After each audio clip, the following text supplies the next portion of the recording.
आज के कार्यक्रम के मुख्य वक्ता श्रद्धेय रघुनंदन शर्मा जी,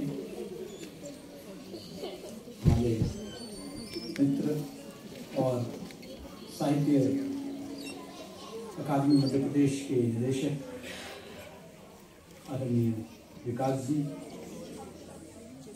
सुशील वासवानी जी, इस कार्यक्रम में उपस्थित परमादरणीय देवेंद्र दीपक जी, राजीव वर्मा जी, आज के पुरस्कार विजेताओं में आदरणीय नारायण व्यास जी, आदरणीय संजय मेहता जी, हम सबके लिए सम्मानित अरुणा ताई जी,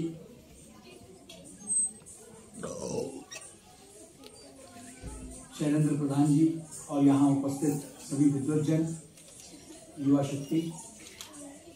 मेरे लिए परम सौभाग्य की बात है कि आज के दिन दो सुअवसर मुझे प्राप्त हुए।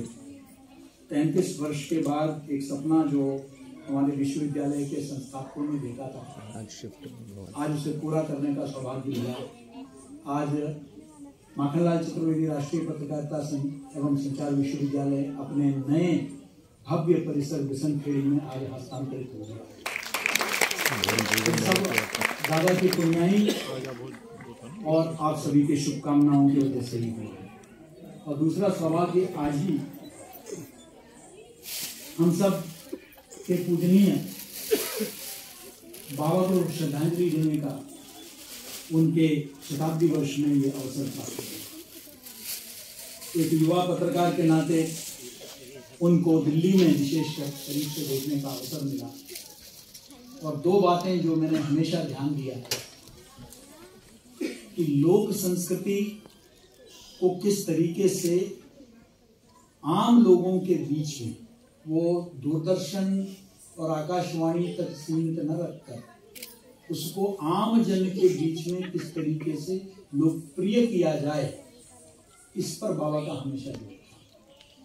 और दूसरा, जब भी बातचीत होती थी तो उनका एक ही चिंता रहती थी कि आज की युवा पीढ़ी तक ये जो हमारी संस्कृति है, आज की युवा पीढ़ी को कैसे संस्कारित किया जाए।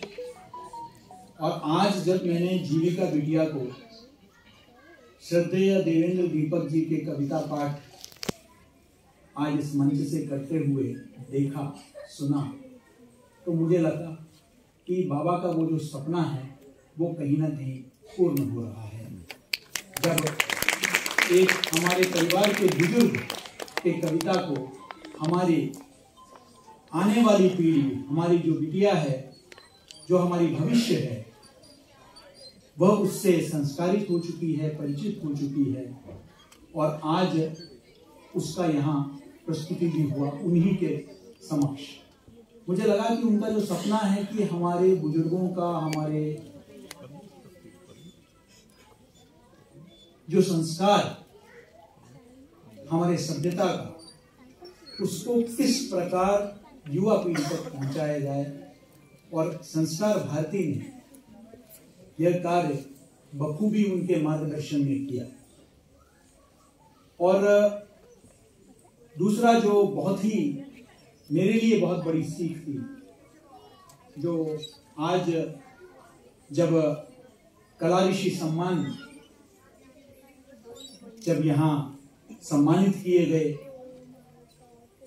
तो मुझे बहुत अच्छा लगा ये देखकर कि आमतौर पर हम देखते हैं कि, और ये इस मंच की बात नहीं कर रहा हूं मैं, कई मंचों पर मैं देख रहा हूं, उनकी तरफ ज्यादा जिक्र कर रहा हूं, जहां जो सम्मानित किए जाते हैं उनका कद बहुत ऊंचा होता है, लेकिन उनको 2 मिनट में मंच पे बुला के सम्मानित करके उनको आगे बढ़ा दिया जाता है। लेकिन यहाँ केंद्र में पुरस्कार विजेताओं को रखकर जो सम्मान दिया गया, मुझे लगता है कि ये अनुकरणीय है और इसको पूरे देश और समाज को अपनाना चाहिए। क्योंकि जब तक हम परंपराओं को स्थापित नहीं करेंगे, मुझे आज भी याद है, कुछ ही दिन पहले एक कार्यक्रम में दुष्यंत संग्रहालय में आदरणीय देवेंद्र दीपक जी मेरे साथ थे और हमें सबको माल्यार्पण कर सम्मानित किया गया उस मंच पर। तो तुरंत हमने जो है, उन्होंने माला पहनाया नहीं कि हमने तुरंत उसको उतार दिया। तो आपने हमको एक बड़े बुजुर्ग की तरह हमें डांटा। मैं डांटना ही शब्द कहूंगा क्योंकि हम आपसे बहुत छोटे हैं। और आपने कहा कि किसी ने सम्मानित किया है आप तुरंत उतार के उनको अपमानित ना करें, उस सम्मान का सम्मान रखें। और आज भी जब मैं उनके बगल में बैठा हुआ था और मुझे जब वो शॉल दिया गया तो पहले तो उतारने का भाव आया आदतन, लेकिन बड़े बुजुर्ग को देखते ही रुक गया। नहीं, मुझे पता है कि तुरंत फटकार सुनाई। इसलिए ये जो संस्कार भारती की जो परंपरा है कि हम अपने न सिर्फ कार्यक्रम करें अपितु हमारे विद्यार्थियों को, हमारे युवा पीढ़ी को किस तरह संस्कारित करें, वह बाबा का जो सपना था उस दिशा में हम लोग कार्य कर रहे हैं, पूरे देश में कार्य कर रहे हैं। और इस वजह से पूरे देश में बहुत सम्मान के साथ संस्कार भारती का नाम लिया जाता है। और मैं सिर्फ इतना ही एक आश्वासन दे सकता हूं कि नए परिसर में जो 800 सीटर का ऑडिटोरियम है, जो 450 सीटर का मुक्ताकाश है, सभी संस्कार भारती के कार्यक्रमों के लिए उपस्थित है। आप एक कार्यक्रम का एक वैकल्पिक स्थल शहर के भीड़ भाड़ से हटकर आप उसका सदुपयोग करें। और मेरा यह भी प्रयास होगा कि नए विश्वविद्यालय में, नए परिसर में कम से कम एक सभा कक्ष बाबा की स्मृति में आपने सम्मानित किया, इसके लिए बहुत बहुत धन्यवाद। आप सभी को बहुत बहुत शुभकामनाएं। बाबा की यादों को, बाबा की विरासत को हम सब मिलकर आगे ले जाएंगे। इस दृढ़ संकल्प के साथ हम इस कार्यक्रम से बाहर जाएं, यही मुझे पूरा विश्वास है। जय हिंद, जय भारत।